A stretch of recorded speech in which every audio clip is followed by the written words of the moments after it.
عطا کی ہے۔ تو لہٰذا ایک شخص آیا امام حسین علیہ السلام کی خدمت میں، آ کر کہتا ہے یا ابن رسول اللہ، میرے اوپر ایک قتل کی دیت کی میں نے ضمانت دی تھی، میرے اوپر وہ قرض ہے اور جس کو ادا کرنے سے میں عاجز ہوں، تو لہٰذا آپ اس طرح کریں کہ میری مدد فرمائیں کہ میرا یہ قرض ادا ہو جائے۔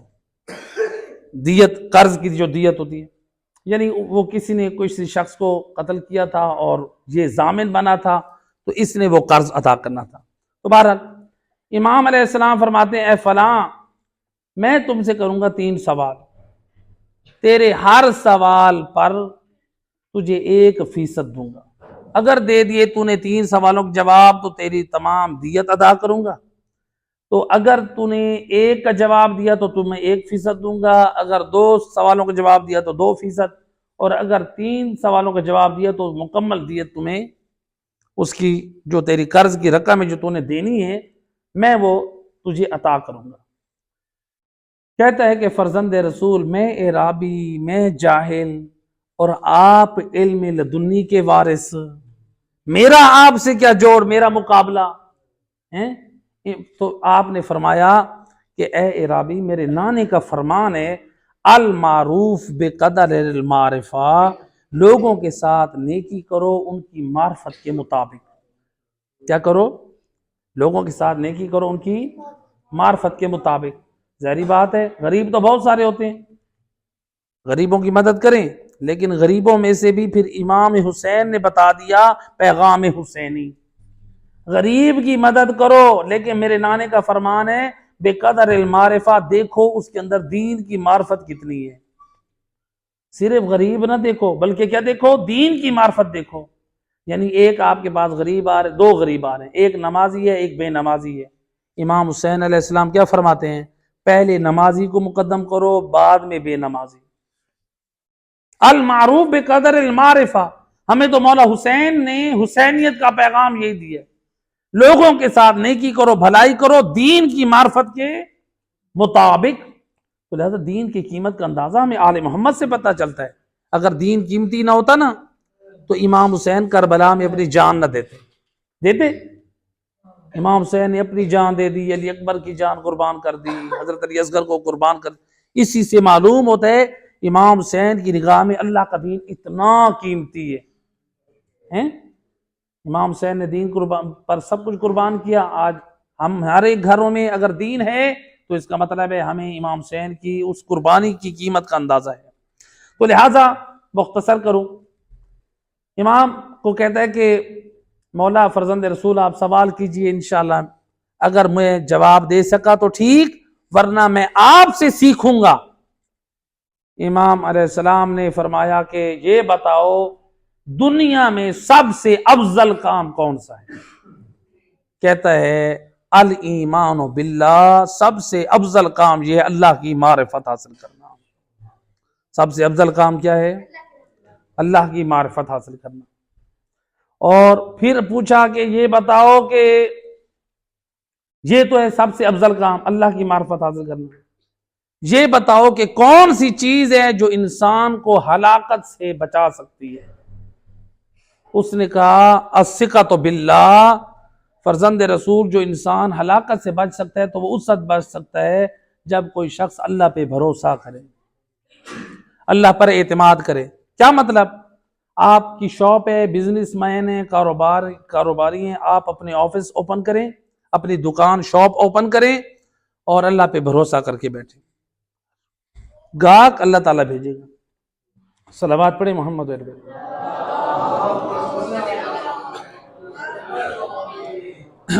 ہم کہیں کہ ہم دکان بند کر کے گھر بیٹھے رہیں، ہم کہیں کہ روزی آ نہیں رہی، نہیں، پہلے اپنے اسباب مہیا کریں۔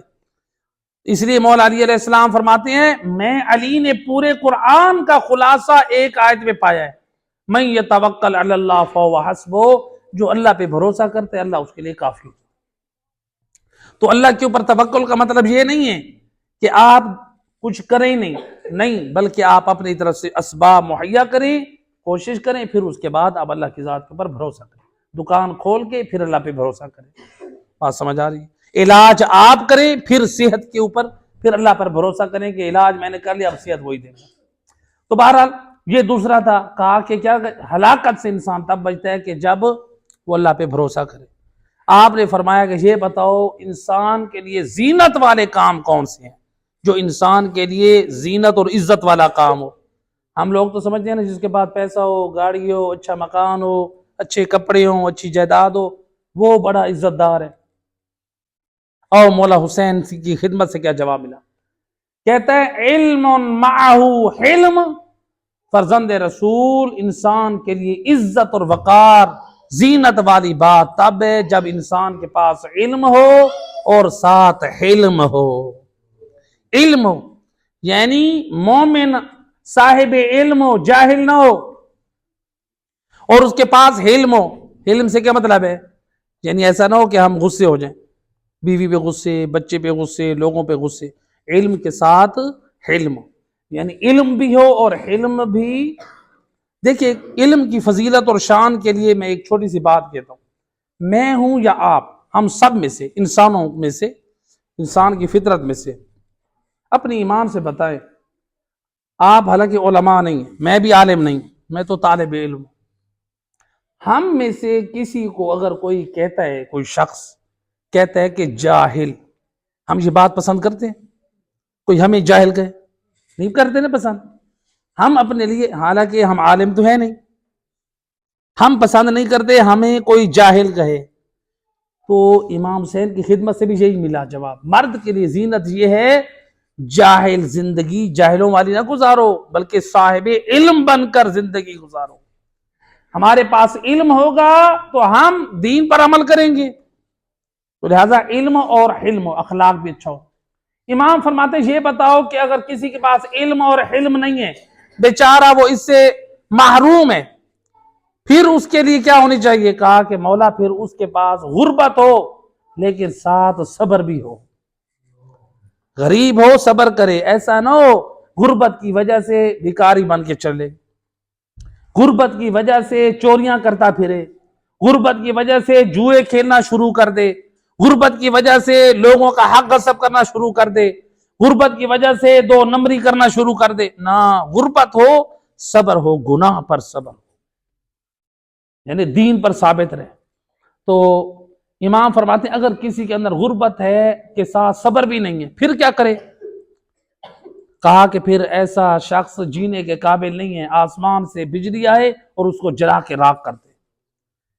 روایت کے جملے فضاحک حسین ابن علی، تو اس وقت امام حسین علیہ السلام مسکرائے کہ اس نے بڑے عظیم جواب دیے۔ پہلا جواب کیا تھا؟ اللہ پر ایمان، دوسرا جواب اللہ پہ بھروسہ کرو، تیسرا جواب علم کے ساتھ حلم ہو، چوتھا جواب وہ نہ ہو تو پھر کیا ہو؟ غربت کے ساتھ صبر ہو۔ یہ ہے تو گویا اس کے علاوہ اگر کوئی اور چیز ہے، امام فرماتے ہیں گویا وہ جینے کے قابل ہی نہیں انسان۔ امام کے مسکرانے کا مطلب یہ ہے، یعنی امام نے مسکرا کے اس کے جوابات کو صحیح کر دیا، اس کے جوابات کے اوپر آپ نے امضا کر دی، اور پھر امام نے 1000 دینار سرخ، دینار سرخ کہتے ہیں سونے کی اشرفیاں، 1000 دینار سرخ امام نے اس کو عطا کیے، کہا کہ جاؤ یہ اپنا قرض ادا کرو جو دیت کا ہے تمہارے اوپر۔ اور پھر آپ نے ایک اپنی انگوٹھی دی قیمتی جو 2000 درہم کی تھی، آپ نے فرمایا یہ 2000 درہم تجھے حسین ابن علی زہرا کا لال اپنی سخاوت سے تیرے گھر کے خرچے کے لیے عطا کرتا ہے۔ تو جب اس نے وہ انگوٹھی لی امام علیہ السلام سے، اس وقت قرآن کی آیت پڑھی اللہ اعلم ہے سو یجعل رسالتہ، اللہ ہی بہتر، سب سے یعنی اللہ بہتر جانتا ہے کہ وہ رسالت کو کہاں ٹھہرائے۔ اشارہ تھا، یعنی اللہ نے امامت آپ کے منصب میں ایسے نہیں رکھی، دیکھا ہے حسین امامت کے اہل ہیں تو اللہ نے آپ کو عطا کی۔ پروردگار سے دعائے کریم مہربان اللہ محمد